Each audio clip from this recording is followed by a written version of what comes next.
Jeez. And Tanner, I can't keep track of your social calendar, okay? You're a busy guy. You absolutely can. It's one time per day that you don't call me, and you specifically called me at that time. Ladies and gentlemen, welcome to the SoFi Weekly Podcast. Today, we have Amit, we have Tevis, and we have Amit's side chick, Steven Fiorillo, down in the corner. I just want to say, as documented by Amit, by the way, I just want to say, Steve has not texted me since Sunday, 8:48 p.m., and he texts me every day. Yo, and Amit, you just can't do that routine where you stop texting someone. You know Amit, what I mean? wasn't Steve the one who texted you saying you have textbook energy and not painting energy? What? No, Steve. I don't even think Steve saw that tweet. Someone said that though. about? But no, that. Oh, you're talking about that. The That wasn't morning Steve, open. bro. Goodness, that wasn't Steve. I just want to know, Steve, what happened? Did you smoke too many cigars? Were you buying too many stocks? What distracted you to such an extent? I had a very busy week. I don't want to talk about it. Okay, that's fair. That's fair. That's fair. Obviously, you don't want to talk about it with me. No, it's just all work related. I'd rather not talk about it. Very busy week. All right, everybody, welcome to SoFi Weekly. We are here. It is 10:03 p.m., October 13th. We got a lot to talk about. The big banks reported earnings, new Galileo updates, and definitely some macro news we'll probably let Steve get into to discuss. Amit, can I get your opinion on something, though? I just thought I'd bring it up pretty early. I wanted your opinion on this. Okay, really you quick. didn't tell me about this, so what is this? What is... Oh! SoFi's 1% IRA match. Curious what your opinion is on this product. I think this is great. I think this is it took them long enough to do it. I'm happy they did. And that's not a shot at them. They were working on a ton of other stuff. This is a really it was good a pretty fast response. It was like what? Well, Robinhood's been giving 3% on gold for like almost a year now, so it's not like it's whatever. But no way, it's been a year. I think it's been like 6 months. But no, this is really good. This is really good because the thing I've noticed, I don't have like a salary position, so I get 3% on Robinhood Gold, $5 a month on my 6,500 every year. And as a freelancer, I guess, or an independent contractor, whatever you want to call me, there's millions of people like me. And to know that we have that option to get the same thing that people at like salary positions can get, or maybe even better than some of those people, that's really empowering to me. And I think SoFi is going to do the exact same thing for millions of people in the United States. And I think it's great. Remind me afterwards, let's talk about SEMPs. Okay. Do you think this is like a new race to the bottom? Like if you put money in a checking account, it's like, okay, who can offer the highest APY? And then whoever offers the highest contribution match on their IRA is another sort of fintech solution that you can also get. Can you bring up Victor's comment? It locks you into SoFi. If you have to stay 5 years to get it, right? That could be the case. I honestly haven't seen that. Yeah, he says you're not invested until you've been there for 5 years. If that's the case, then that's really good, right? Because the longer that they can hold that money, then the 1% is negligible compared to what they can make off of that. Bonus will be paid within 60 days of the last month of the month in which the contributions settle in your SoFi Invest product. I don't think it's 5 years. That's kind of ridiculous, staying 5 years to get it. You should get it immediately as soon as you sign up. Like Robinhood does that within seconds of signing up for gold. It would be kind of dumb. I mean, I get the point why they're trying to do that, but it would be a little weird. Nonetheless, it's going to bring in more deposits, which is important. I don't see anything of that type. I just read through their frequently asked questions. It's not in there. So I'm not sure. Steve, what are your thoughts on us 1% matching? I have mixed thoughts on it. So the bullish side is it should create crossovers with people moving their IRAs and Roth IRAs over because, look, you can't take out without penalty until, I believe, 59 and a half. I'd have to relook. But most people are locking this money up for 30, 40 years. So if somebody's giving you 1% and another institution's giving you nothing, over a 30-year period, if you're maxing out every year at $6,500, that would be roughly $1,950 you're getting for free. It may not seem like a lot, but why give up free money? So from that aspect, it could certainly lure people to open an IRA with SoFi the same way, even if you're not necessarily wanting to allocate money to a 401k or 403b, but your company offers a 1, 2, 3, or 4% match, you're at least going to probably do the 1, 2, 3, or 4% match to capitalize on getting the free money. So free money is always great for investors, especially with compounding. So there aren't many institutions that do this. So I think that that's very bullish, and especially for the younger generation that's just starting out. And it really gets people inclined to start saving for their future. So I am all for it. The downside is, if this really takes off, how much money are they paying out? So 1% every billion, it's a $10 million cost. So if this spirals out of control, where you have a tremendous amount of money going in, that's a tremendous amount of money going out into deposits. So yeah, potentially even up to 3% if we start really competing, you know? Yeah, well, but they're going to be unit economic positive on it. Like if they give out 10 million on a 1 billion, they're going to be making maybe 30 million or, more on that same, like it's going to be positive from a unit economics perspective. They're not just going to lose money on this. It's not a matter of losing money. It's about margins, though. You want to have fat margins. And don't forget, this isn't deposits. I'm not a banker, but I'm not sure if they can utilize this to create investments. This is all stuff that's going into S&P or other stuff. This is just parking cash there. This isn't on their balance sheet as a deposit that can be used to loan out. They do lend against securities, if I'm not mistaken, though. Like they loan them out. I'll look at in the next quarterly earnings report and see if I can find it. I think regardless, it was an important part of becoming the one-stop shop. I like it. What other institutions do this? SoFi, Robinhood, and yeah, I mean, I'm not sure. I think some of the other players do. Like, does Vanguard not? But the only ones that I've seen is Robinhood, and they do it much better, 3 times better than us. Yo, okay, so Steve. I mean, I don't know if this is confidential information, but what match does your employer give on an IRA, or anyone in the chat that has a corporate job? Is there a standard rate for salaried workers? Google it. Okay, let me see. Because if it's, I feel like it's the same, or maybe even a little full bit well higher. knowing exactly how much he gets matched. I mean, it can't be more than like 4 or 5%, right? There's no way it could be more than that. 5%. No, Okay, it's around that range. So that's solid then. Yeah, look, it depends what industry you're in. Some industries are more, some industries are less. Depends what position you are in the company. So wait, so basically, if you gave 6,500 and your employer does 5%, they will match that 5% to go to your Roth, essentially. So right, the so way that you have to remember that they're not doing IRAs. It would be a 401 or a 403. Oh, right. You're right. I'm thinking IRA. You're right. So the way that company matches work is, if you make X amount and you are putting in X amount, they're going to match, say, hypothetically, 3% or 4% of your salary up to that amount of you investing. And is there a limit to how much you can?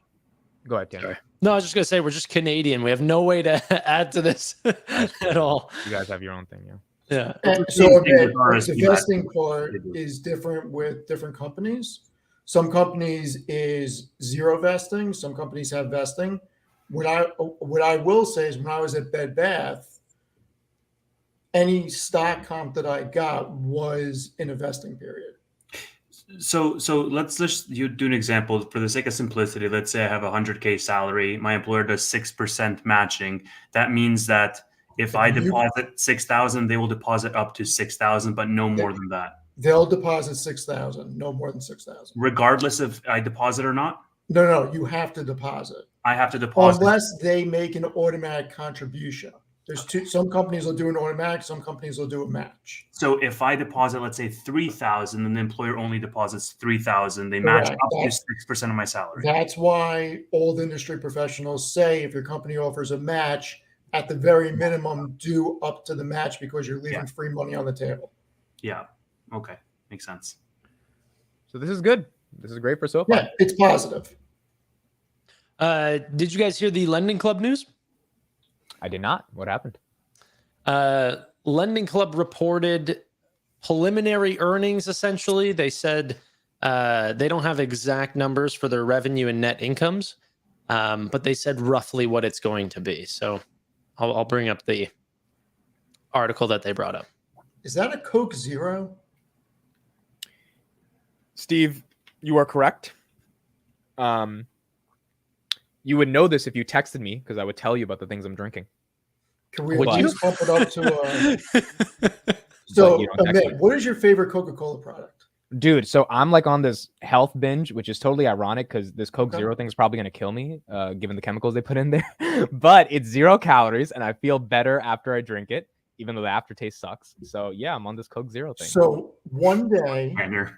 when you're having a cheat day, go to the supermarket, Okay. go down the I guess You should it's know the- about cheat days, given you've been texting other people this week other than me. Yes. So, So the Mexican version of Coca-Cola in the glass oh, bottle, I had um, one. The other pure day, yeah. cane sugar, it is It's, heroic. it's crack. It's crack. Heroic. Warren Buffett invested in crack. That's what he did. Mexican amazing. Coca-Cola.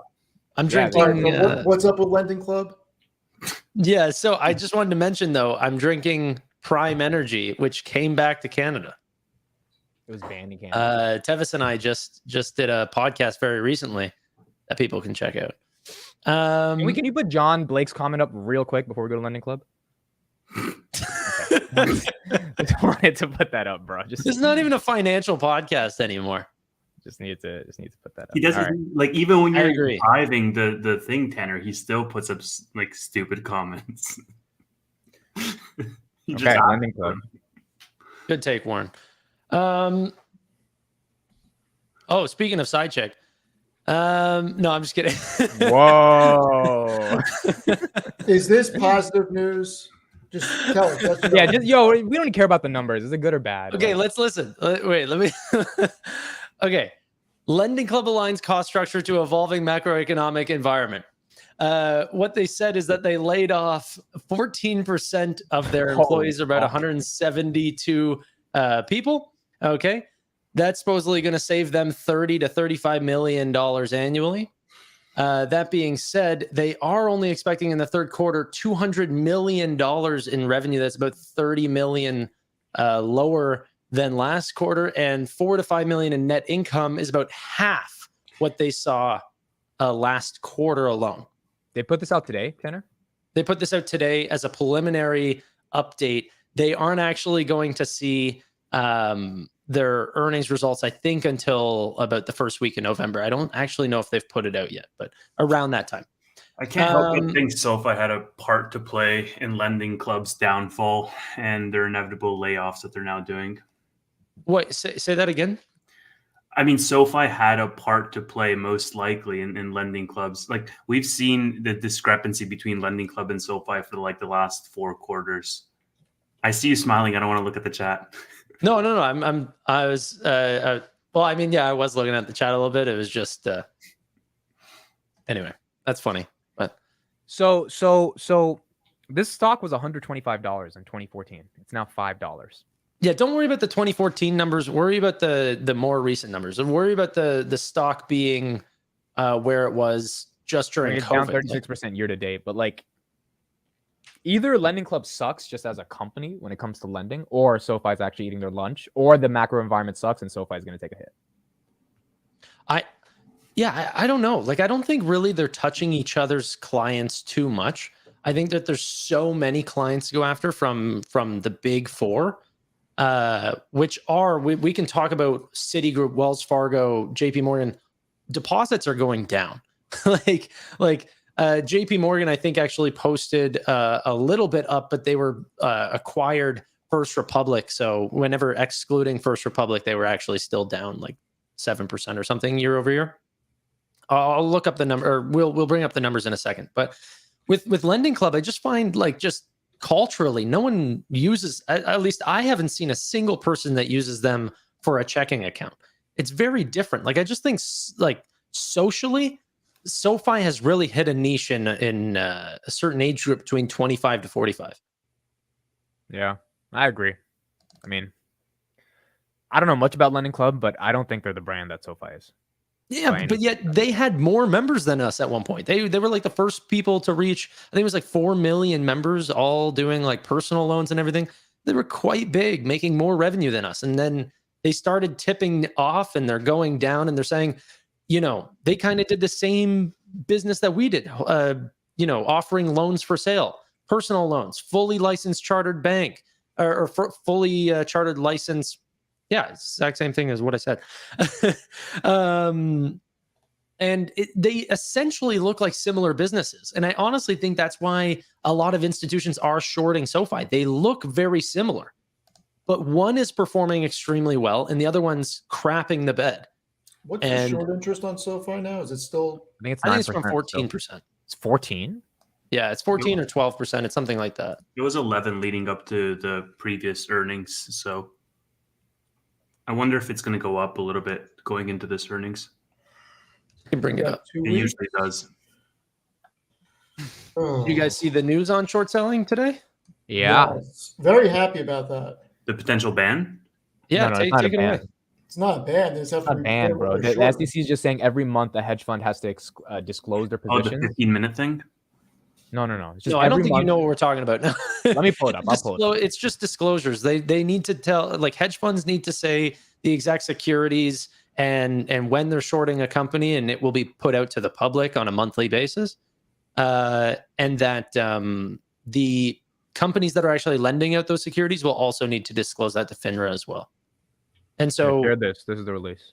A ton of transparency whenever it comes to short selling. So they're adopting a rule to increase transparency to short selling, and then every month, at the end of the month, you're going to have to disclose the specific stocks you're shorting. Now, I don't think the SEC is going to announce which hedge fund is doing it. They're going to aggregate the data and then announce it in general. Which is fine, yeah. I heard that, but that kind of took away from, because they said they would aggregate it per security, but I'm like, I want to know who it is. That way I know to disregard an article or not. I feel like they don't have the authority to do that.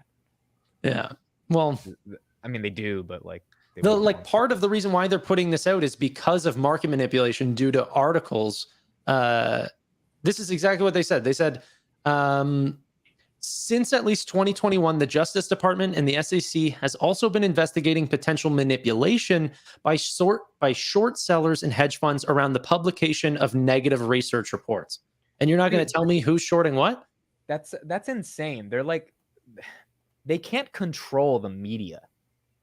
They can't control articles. Like, you would have to regulate the whole internet. That means every YouTube video would, like, you know what I mean? It's how are they going to enforce this? Yeah, I mean, there is laws around pumping and dumping. Like that's the thing. It's like, no, they can't. Yeah, but every article that's manipulating is not a pump and dump. It's just a perspective an individual has. Exactly. And like, there's laws against pumping and dumping. Sure. Name one person that's gone to prison over the last 3 years. They've got some, they asked some tough questions to YouTubers and like Meet Kevin and shit. But like, yeah, but what about fines? Why are we talking prison time? What about that GameStop kitty guy? Didn't he face some pretty big fines for his YouTube videos? I think he got away with everything. He ended up getting fined. I thought he got away. We'll need to see. Or I know his license was taken away. Let me see if I could find that.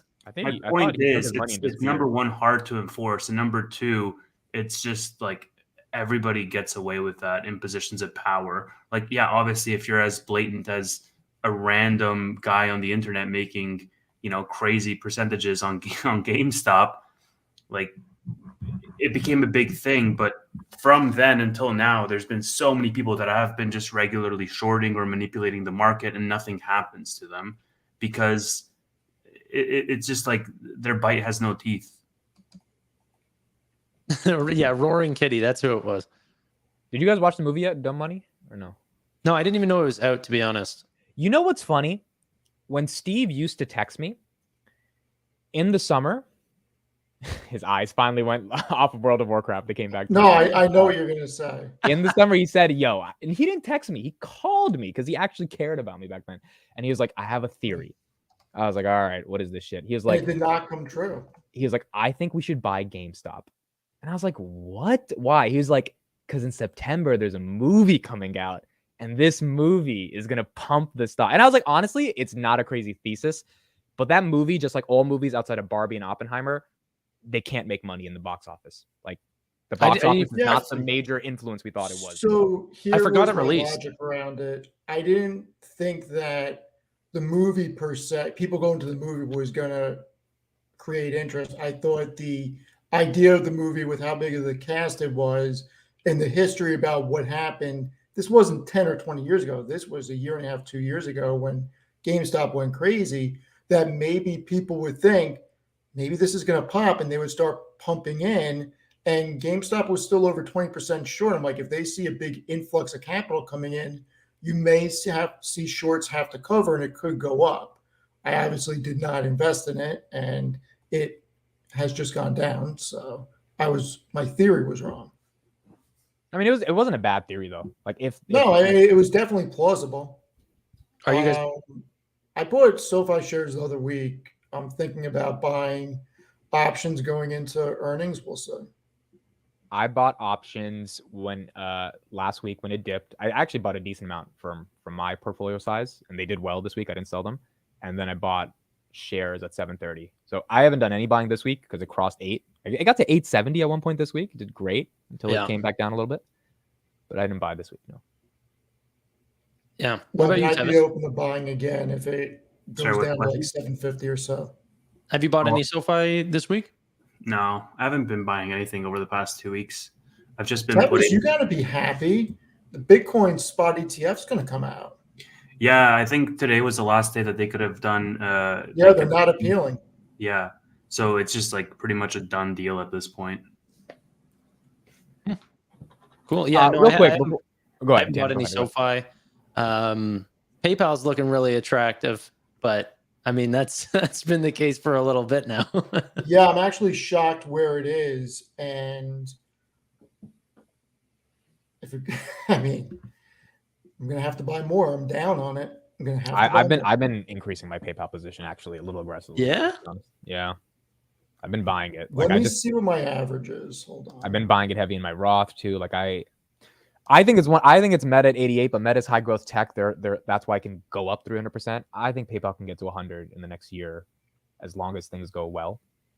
But it's going to take time. It's definitely going to take time. So I think it's funny that, like looking, who is it? McKinsey and Company just recently put out a article talking about the different financial institutions and how they ranked in total shareholder return over the last, I think it was like 6 years, from 2017 to 2023. And payment providers were the number one, like compounder for total shareholder returns. And then sorry, how is that possible with PayPal and Block doing nothing?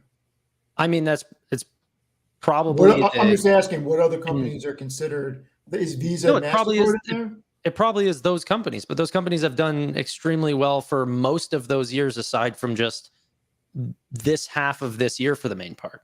Or well, no, I guess last year as well. But like for the longest time, these were like PayPal was doing extremely well for a very long time. And if you're looking at like a compounded annual growth rate, then they're probably just averaging it out annually. Well, they got bumped up to 126 too from JP Morgan. It was Morgan Stanley or JP Morgan. Didn't they hit like 52-week lows again? Yep. Yeah, I mean it's the same price it was back in 2017. Insane. Kind of wild, bro. See, some people that are bearish on it. Crossroads just popped up. What do you say? Both analyst reports echoed each other on PayPal. They believe everything negative may be priced in Q4. Margin inflection is something market is ignoring.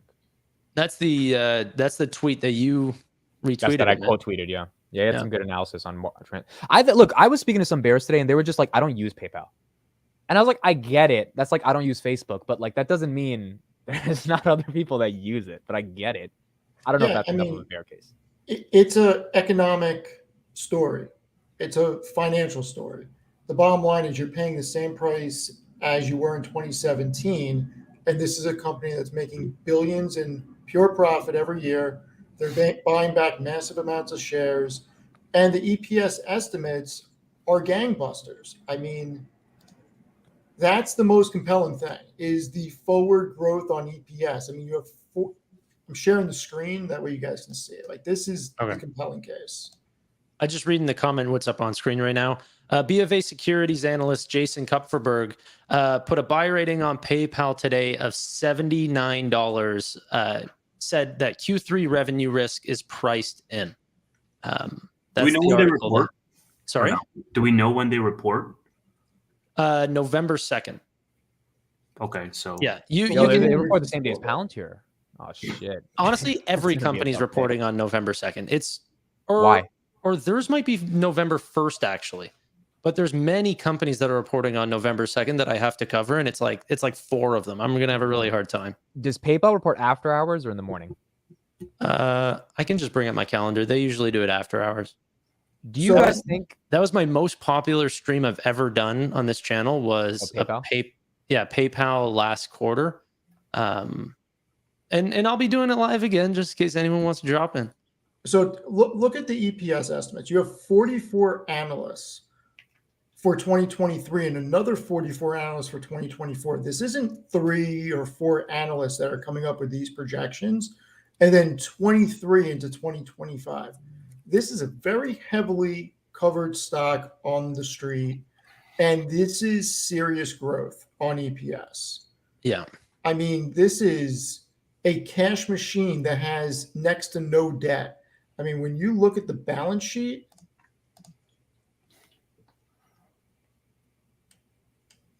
yeah, I mean, this is they got 9.9 billion in on-hand liquidity.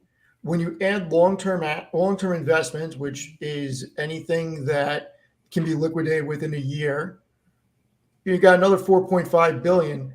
Their long-term debt is 10.5 billion. I mean, they can, without even touching their long-term investments, they can pay 93, 94% of it off tomorrow without any forward earnings being interjected into it. I mean, this is a company that is a broken stock, in my opinion, not a broken company. And that's what's making this so compelling at these levels. So, full disclosure, my price per share is $60.92. And in the next week or two, I'm probably going to buy more to try to get that down to like the 58 level if prices stay here. And here, let me see if I can bring this up really quick. But I could be wrong, and it could keep going down. Who knows? Yeah. Right now, I only have leaps. Compelling. Right now, I only have leaps on PayPal, but I think that if like any new money that I would to put into my account, if it's between buying SoFi above $8 or PayPal at 56, and I'd probably open a position in PayPal in terms of shares. Yeah. I mean, my strategy on really PayPal is quick, kind of the same thing as some of the other positions I'm holding, where once it gets to a certain number, I'm going to start selling cover calls on it, or at least on half the position. this stock hasn't been this low. I think it's like July 2017. or something like this. But if we look at this is their buyback yield that I'm showing off right now. And as the stock has been plummeting, it's been allowing their buybacks to just increase like crazy. And so as it's getting lower, they have $2 billion that is being utilized for buybacks from the end of Q2 till the end of Q4. So we're going to see buybacks this quarter and buybacks next quarter. Or maybe they just shot their entire wad and freaking did it this quarter where prices where they are. But you got $2 billion of buybacks coming either this earnings report or next earnings report. So it's a very compelling story. It's really, really interesting. And they're still expecting, like, if even in the last earnings call, they said July's branded checkout, which is the hallmark, like that's what you want. They said they expected higher than normal growth in July, and hopefully that has trended similar directions for the rest of Q3. I mean, from what I saw from website traffic, it has reached new highs. So, I mean, I'm really excited. And now they're talking about going global with Braintree and doing the same method that has allowed them to gain a ton of market share in North America. Now they're going to go into Europe. It's like, look, geez. I don't want this to happen, but I would not be surprised if Visa or MasterCard acquires them, or Apple, for the simple fact that right now the market cap is $62 billion. And this is a company that is expected to generate $5 billion in free cash flow this year. Yeah, it's a cash cow. How much did they get acquired for? I don't know. But forget that. The unit of economics works on the deal because of how profitable they are and where their market cap is now. Even if they get a 30% premium, now the board could turn it down, obviously, but you could at least get an offer because Shit, there's been way worse deals made for companies that make way less money. I mean, how much is Microsoft paying for Activision Blizzard? Was it like 70 billion? Yeah, I think it's something like that, 70 something billion. Okay.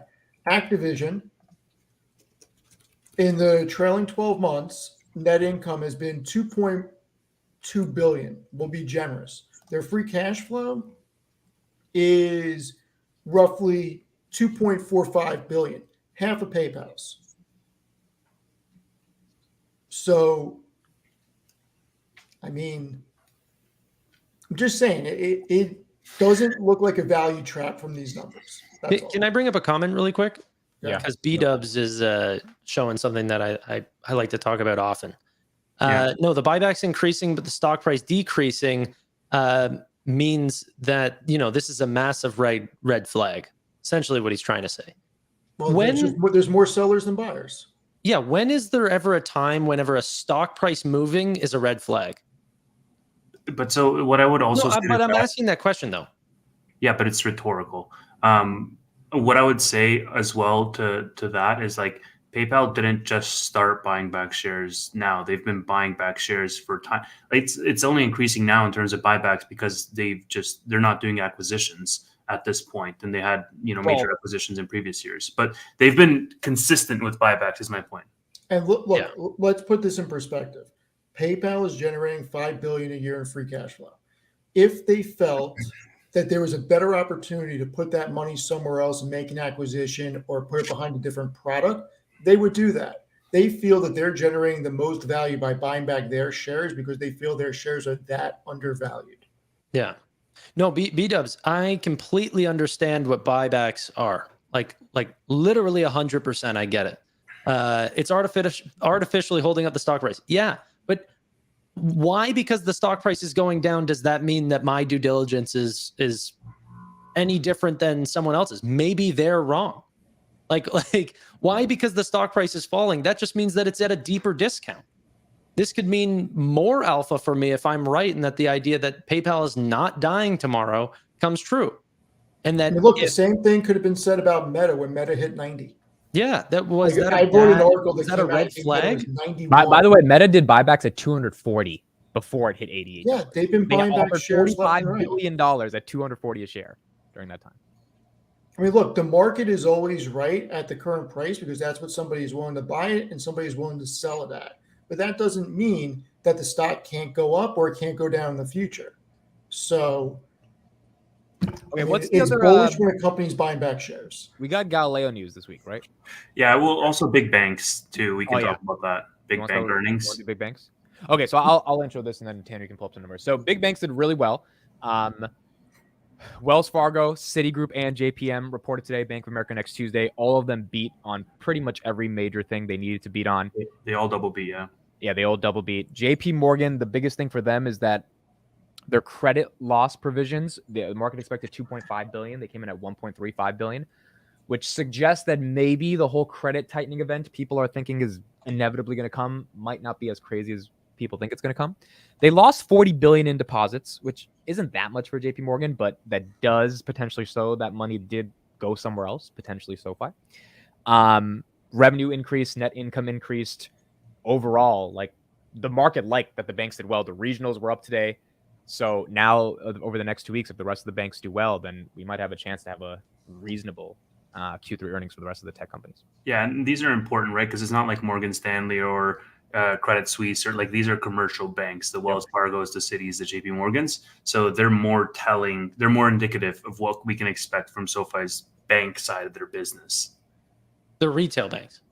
Yeah. No, I think that the one thing that I think is so funny is I think people look at SoFi more like a lending club fintech than taking any sort of this news from the bigger banks. Jesus. Because they were all up and SoFi was down. and I don't know. I just look at their consumer and community banks, and I think their loans are up, deposits are down, but that's not going to be the same case for SoFi. We're going to see higher deposits. The one thing that I think is super cool is like even their customers are dying to use their mobile options. Their mobile only deposits went up at like the fastest rate that they've ever gone up. Like people are knowing how to bank online. That's becoming more frequent. And if you have an option and all the solutions become digital, why stick with someone that's going to give you 0.01% in a savings account? And we've already discussed, we've already broken down the fact that SoFi or JP Morgan can't chase SoFi to the bottom of rates. Did you just say JP Morgan can't chase SoFi to the bottom of rates? That was good. Did you think I wasn't going to catch that? He did not do that intentionally. No, he did. He did it subtly. He did subtly. not do that. I did not do it intentionally, but it was a Mitts catch. That was awesome. That's good, man. That's a good one. Citigroup looks even more undervalued than I thought it did last quarter.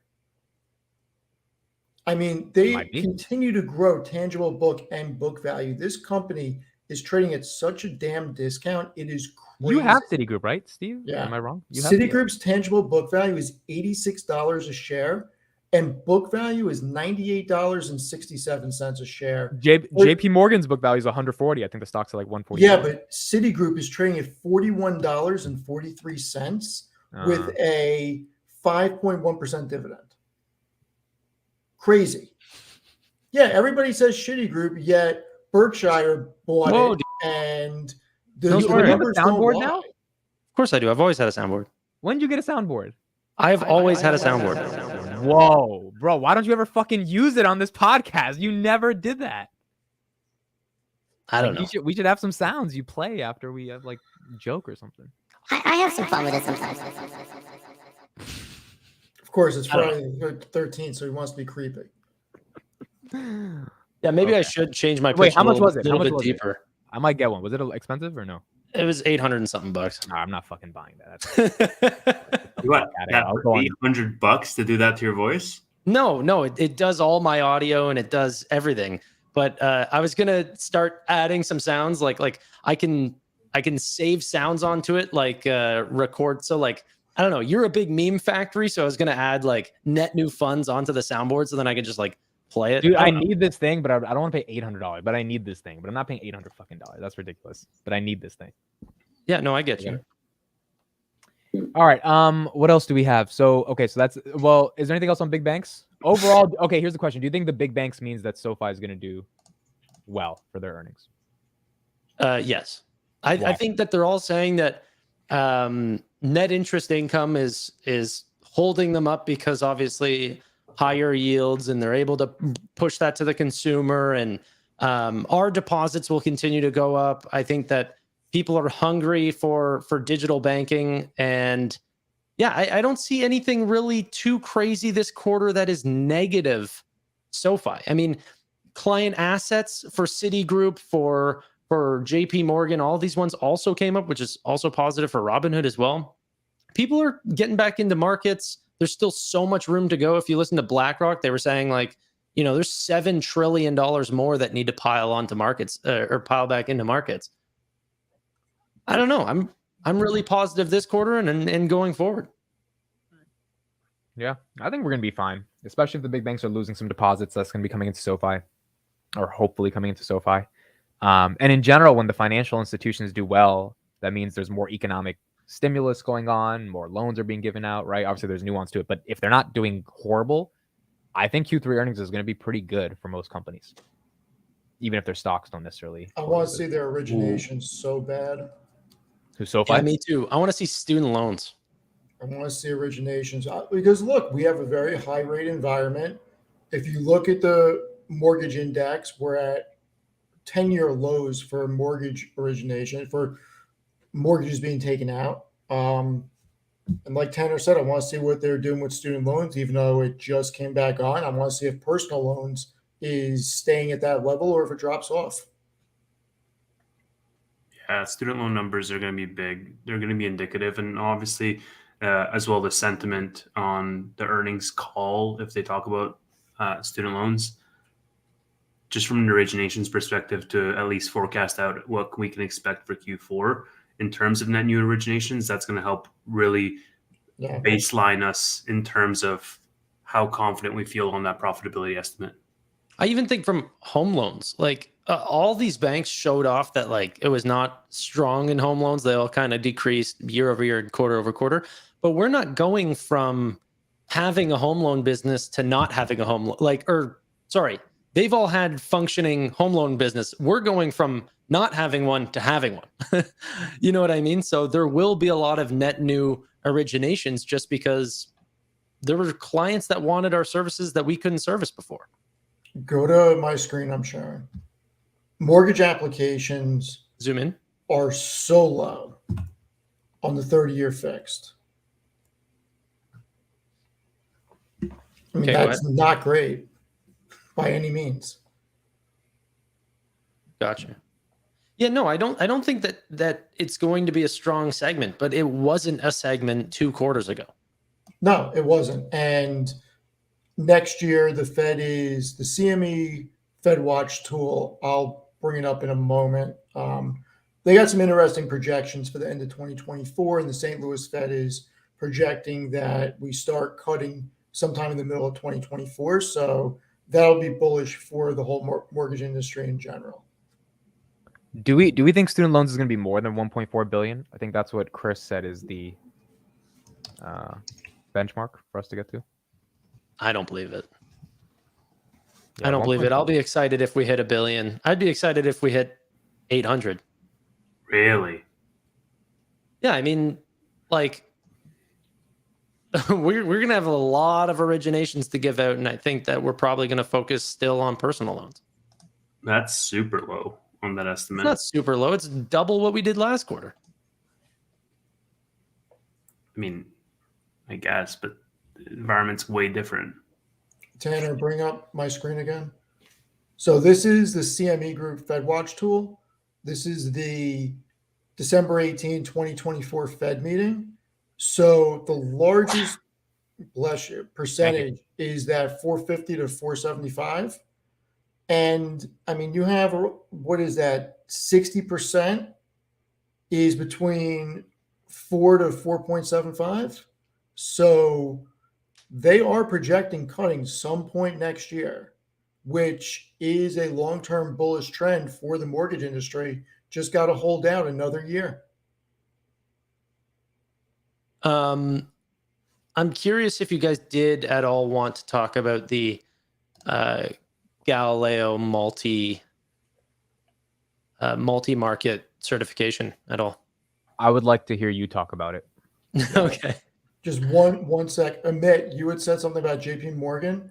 Their share price is 148. Yeah. Their book value is 140. No, it's not. It's 95.47. And their tangible book is 74.10. Makes Citigroup very interesting. Very. That's fair. Tanner, take it away. Galileo Technologies was the first to attain a multi-market MasterCard certification in Latin America. We saw this week. Oh, bullish on this. Multi-market MasterCard, because the 3 words start with an M. That's called an alliteration, for those that don't know what that is. Learn something new every day. Thanks, man. Continue. So essentially, there's a program. If you might remember this back in the day, SoFi got accepted into the Visa Ready program, which just sort of showcased to a lot of Visa clients that Galileo is a solution that will offer and does have solutions that are up to the capabilities that Visa thinks that is acceptable to be with their brand as a Visa Ready client. Well, MasterCard has a very similar product called MasterCard Engage, and SoFi has been named the first company to attain a multi-geography certification in Latin America that they can also offer through their MasterCard directory. So it's just a small achievement, or sorry, it like the actual thing of achieving this multi-market certification is good. The outcome of this, I mean, have we seen a single client from Visa Ready? Maybe. Is that how a lot of these clients are being found? No. No, I don't think so. Maybe in a more fintech environment like back in 2020 or 2021, sure, this is absolutely amazing. And I'm happy that we're here for whenever we go back into that style of a market. But in these high interest rate, low startup sort of zones where a lot of the big financial institutions are lying, like, no, we are not getting a top 10 financial institution to join Galileo Technologies or SoFi's technology platform through a MasterCard directory. It doesn't work that way. Yeah. I was just going to ask, like, what does this even in real world do for us? Because we already had the Latin American connection through Technisys. So if it was with regards to onboarding new clients onto the technology platform, like Technisys opened the door for us in Latin America. This is not a real achievement. It's a certification. We passed a test. Like, this is we have a plaque now. That's what this is. So essentially what this is doing is that if a client is looking through MasterCard to say, hey, I'm looking for payments, who's your best guy if I need someone in Argentina, Brazil, Chile, Peru, Uruguay? Well, Galileo is the first person to have this achievement. Oh, okay. Can you set us up? Yeah, here's their contact information. Mm-hmm. And that does matter if for clients that are coming from North America down to South America, if they're trying to expand, you're going to want to work with a client that, does work in a bunch of different geographies. I remember someone was on my chat being like, Nubank will start to use Galileo now because if they want to expand into Chile, Peru, etc. No, that's not going to be the case, but it will leave us open for a lot of new clients. Now, the hubbub, the scuttlebutt, the rumor is that all the new clients that Galileo has recently got this past quarter are all in Latin America. Okay, from what I heard, aside from the one that I heard rumors of, and then later on it was actually proven to be true, which was Experian, which was quite exciting. I don't know how big the clients are. I kind of dropped getting excited about clients like this because I remember like H&R Block came out with what was it, Spruce, and then like I haven't heard anything from that. I don't know how many clients SoFi is getting because we service Spruce, H&R Block's fintech. I think you kind of need to be specialized in these things to gain clients. I heard a rumor that SoFi started working with Experian called Experian Smart Money. And then about 2 to 3 weeks later, this appeared and someone found this, which kind of vindicated my source. But Experian Smart Money digital checking account and debit card designed by credit experts. I looked for Galileo's name anywhere on here, SoFi's name. I couldn't find it, but just the, it's a rumor. That's all I'll say. And that's all overall, this is bullish. I mean, it's bullish, but how big, are you banking with Experian? No, I'm not. But I've heard their name a lot. It's not like they're unknown. Yeah, no, it's a big credit. It's like banking with TransUnion. Are you doing that? Well, I identify as straight, so I don't. Wait, but hold on. That's not necessarily their main business, is it? Their main business is selling subscriptions to monitor credit and freeze credit and those types of things, correct? Yeah, no, that's what I mean. So that's not necessarily banking with Experian. No, but this is banking with Experian. This opening up a checking account at Experian would be banking with Experian. You have but I'm just saying previously their business model was more toward the credit side with monitoring and that stuff. Absolutely. And so this is going to be like a credit building tool. So potentially there could be some cross sell, like you ask for your credit report, they give it to you. They say, you know what, you're kind of in the low or in the high 500s. You have a lot of ways to go. You're kind of low on the scale. We also offer a credit building card where you report directly to us. We'll help you build it up. There could be some cross-selling there. But yeah, no, this is not their main business. This is just something that they want to get into, I guess, because it's extra money. But I've never been a big fan of like companies like, here even we have a telecommunications company, Rogers, but then there's also Rogers Bank. And I don't know a single person that uses it. But does everyone use Rogers? Is that like the AT&T or Verizon? Yeah. We have two. We have Bell and we have Rogers, and that's it. and it's just a duopoly. Bell and Rogers, interesting. Yeah, Okay. and like Sprint and AT&T and a couple of these other ones have not been able to come up. Yeah, it's crazy. And then there's other ones like TELUS and Fido and all these ones, and they're all owned by those companies. It's all part of the parent companies. It's crazy. You pay two people. We don't have any Mint Mobile or anything like that. We have nothing that like is bringing down prices. Anyway, that's just Canadian politics. Can you check out the thing I just sent in the private chat? Just while, like, super small, while we're on the technology platform, somebody posted this. Yeah. Somebody posted this diagram around what an AI-powered digital bank of the future would look like. Mm-hmm. If you want to throw it up. Yeah, I'm just downloading the image. Give me a sec.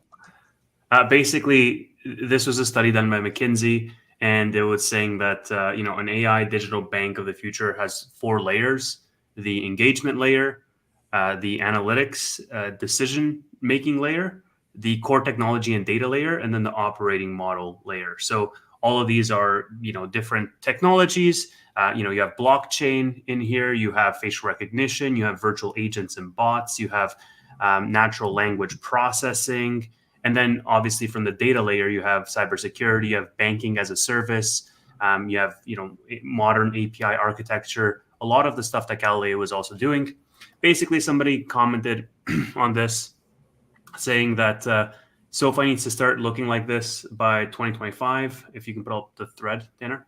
Well, yeah, okay. I'll have to switch out.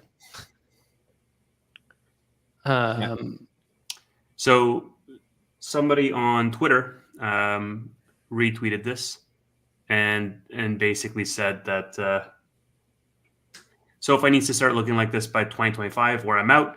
And if you scroll down, you have Mr. Miguel Santos. He's the chief strategy officer for Galileo, founder of Technisys, commented. He says, we're already there.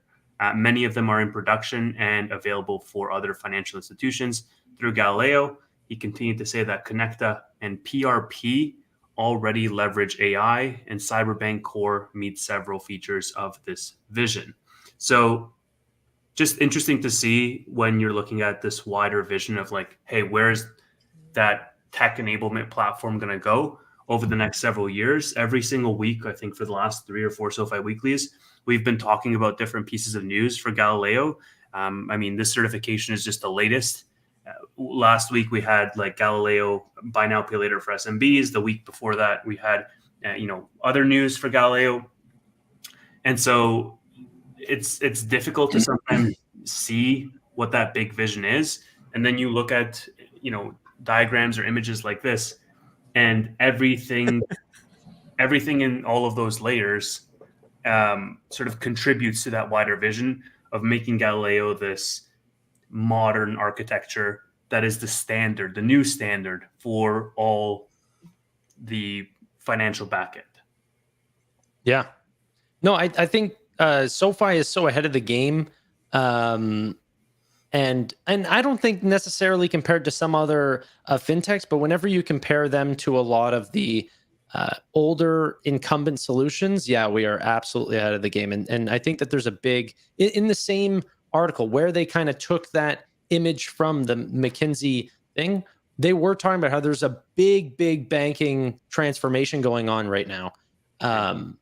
And AI plays a massive part of it. They think that AI is going to absolutely transfer banking on a legal perspective, on a risk perspective, on analytics side, on a customer facing side, marketing side. There's so many different ways that AI will play a part in this, and that hopefully Connecta is just the first signs of these, and we'll build things on the back end as well, things that you won't even really see. And I think that that's sort of starting to come in as well. You're seeing Citigroup and JP Morgan, these sorts of ones releasing like these blockchain tokenizing asset solutions for BlackRock, and people won't even hear about it. Like they're using blockchain, they won't even talk about it, but it's better for them for settlement times and costs and transparency and all of these things that are going to happen in banking, probably stronger than most industries.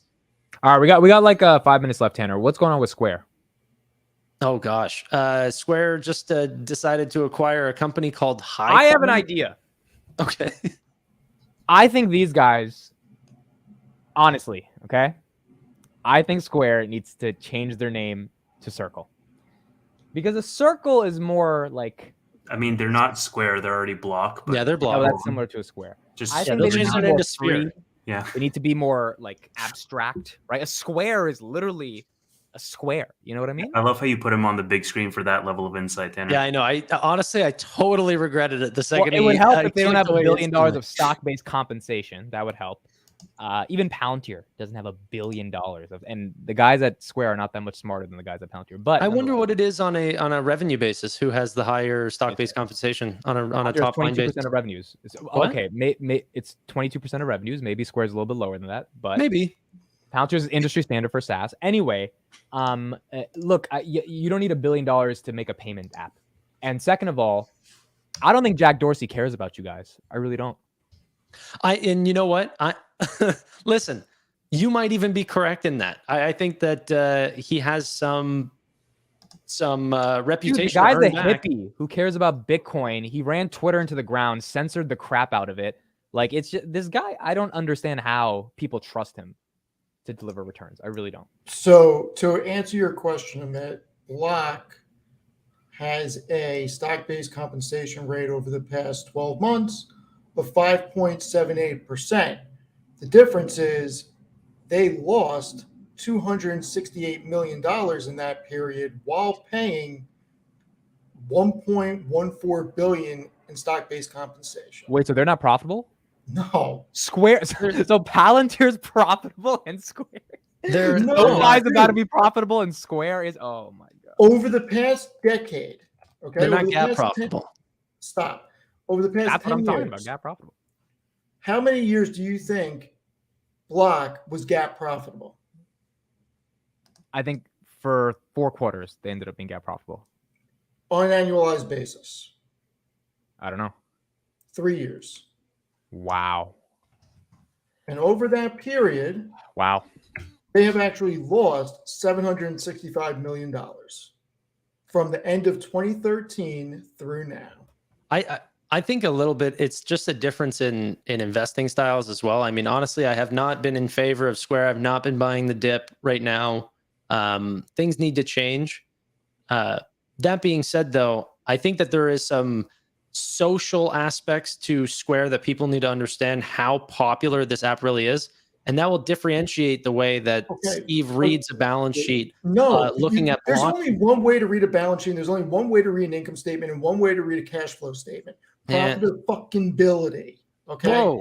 And think about this. This is a company that makes $19.7 billion in revenue and they can't generate a gap profit. Like, come on. No, I get it. I get it. But so what did they buy? There. Can we walk through this acquisition? What did they buy? I don't know why he brought up Block. I think he just thought of that joke and then he wanted to talk about it. No.